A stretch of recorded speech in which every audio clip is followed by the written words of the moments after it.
نحمده ونصلي ونسلم على رسوله الكريم أما بعد فأعوذ بالله من الشيطان الرجيم بسم الله الرحمن الرحيم قل يا عبادي الذين أسرفوا على أنفسهم لا تقنطوا من رحمة الله إن الله يغفر الذنوب جميعا إنه هو الغفور الرحيم صدق الله العظيم۔ اس آیت کا ترجمہ ہے، کہہ دو اے میرے وہ بندو جنہوں نے اپنی جانوں پر زیادتی کر رکھی ہے، اللہ کی رحمت سے مایوس نہ ہوں، یقین جانو اللہ تعالیٰ سارے کے سارے گناہ معاف کر دیتا ہے، یقیناً وہ بہت بخشنے والا بڑا مہربان ہے۔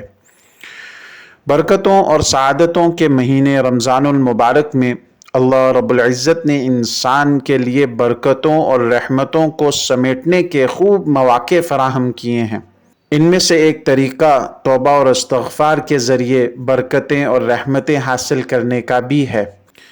اصل تو یہ ہے کہ جو گناہ اور نافرمانی بندے سے سرزد ہو جائے، اس کے برے انجام کے خوف سے اس شخص کو دلی رنج اور ندامت ہو اور آئندہ کے لیے اس گناہ سے بچے رہنے اور دور رہنے کا پکا ارادہ کر لے۔ جب توبہ کی یہ کیفیت نصیب ہو جائے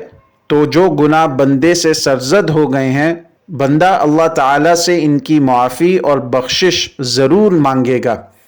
تاکہ ان کی سزا اور برے انجام سے بچ سکے۔ اس بخشش اور مغفرت چاہنے کو استغفار کہتے ہیں۔ توبہ اور استغفار کے وقت بندہ چونکہ اپنی گنہگاری اور کوتاہی کے احساس کی وجہ سے انتہائی ندامت اور احساس پستی کی حالت میں ہوتا ہے،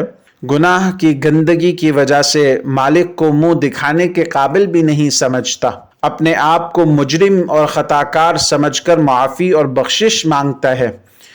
یہی وجہ ہے کہ جو کیفیت بندے کی استغفار اور توبہ کے وقت ہوتی ہے، وہ کسی دوسری دعا کے وقت نہیں ہوتی۔ اسی وجہ سے توبہ اور استغفار کو عبادت میں بلند ترین مقام حاصل ہے،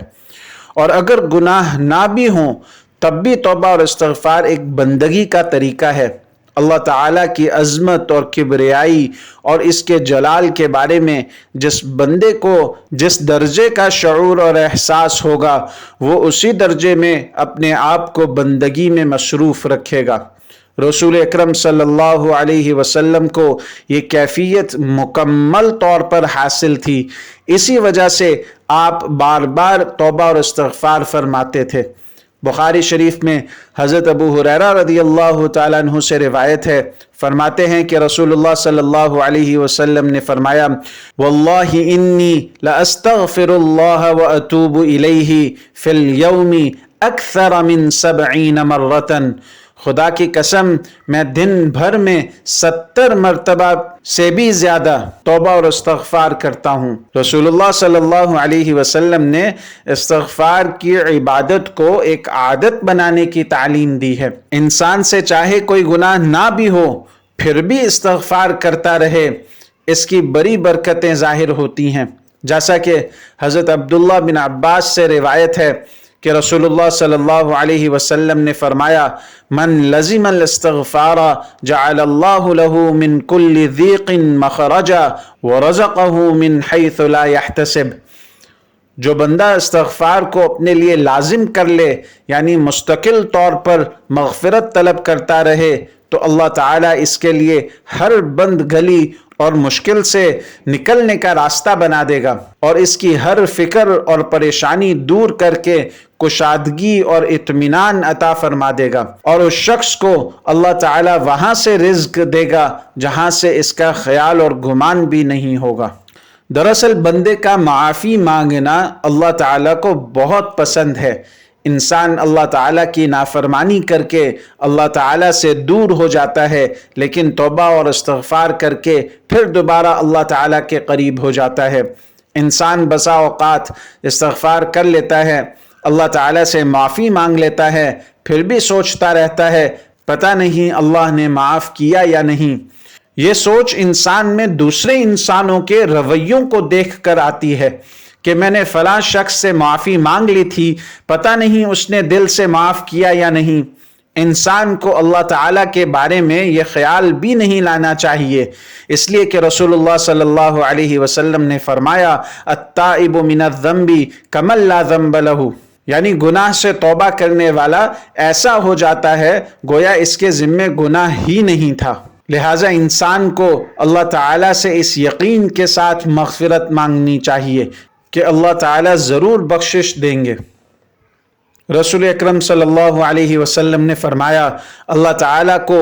2 قطرے بہت محبوب ہیں، ایک شہید کے بدن سے نکلنے والا خون کا قطرہ کہ جس کے زمین پر گرنے سے پہلے ہی اللہ تعالیٰ اس کی شہادت کو قبول فرما لیتے ہیں، اور دوسرا قطرہ گنہگار کی آنکھ سے ندامت کی وجہ سے نکلنے والا آنسو کا قطرہ کہ اس کی آنکھ سے اپنے گناہ پر بارگاہ الہی میں شرمندہ ہونے کی وجہ سے آنسو کا قطرہ اس کے رخسار پر بہنے سے پہلے ہی اللہ تعالیٰ اس کے گناہوں کو معاف فرما دیتا ہے۔ توبہ اور استغفار کی برکتوں کو سمیٹنے کے لیے بہترین موقع رمضان المبارک کا مہینہ ہے، اس سے محروم نہیں ہونا چاہیے، اس لیے کہ ایک مرتبہ رسول اللہ صلی اللہ علیہ وسلم نے ممبر پر چڑھتے ہوئے ہر سیڑھی پر قدم رکھتے ہوئے آمین فرمایا۔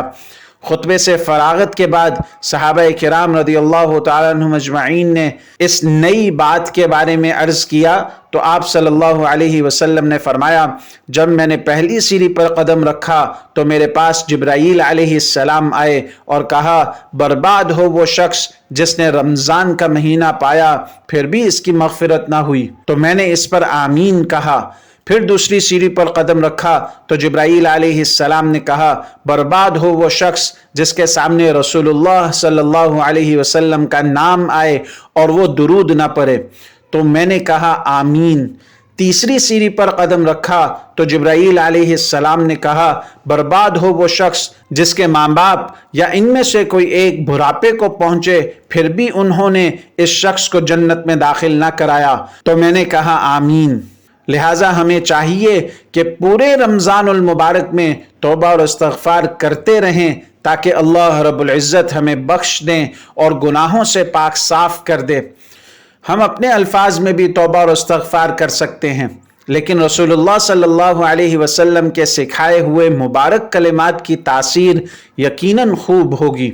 ترمذی اور ابو داود کی روایت میں رسول اللہ صلی اللہ علیہ وسلم نے ہمیں استغفار کے کلمات سکھائے اور فرمایا کہ جو شخص 3 یا 5 مرتبہ یہ کلمات پڑھ لے تو اس کے تمام گناہ معاف کر دیے جاتے ہیں، اگرچہ وہ سمندر کے جھاگ کے برابر ہوں۔ آپ صلی اللہ علیہ وسلم نے یہ کلمات سکھائے استغفر اللہ الذی لا الہ الا هو الحی القیوم واتوب الیہ۔ اس کا مطلب ہے کہ میں اللہ تعالیٰ سے مغفرت چاہتا ہوں جس کے سوا کوئی معبود نہیں، وہ ہمیشہ زندہ رہنے والا اور سب کو قائم رکھنے والا ہے، اور میں اس کی طرف رجوع کرتا ہوں۔ آئیے ہم سب رمضان کے بابرکت مہینے میں مغفرت کے عشرے میں اور خاص طور پر سحری کے بابرکت اوقات میں یہ دعا مانگے استغفر اللہ الذی لا الہ الا هو الحی القیوم واتوب الیہ۔ اللہ تعالی ہم سب کو عمل کی توفیق عطا فرمائے۔ وآخر دعوانا ان الحمد للہ رب العالمین۔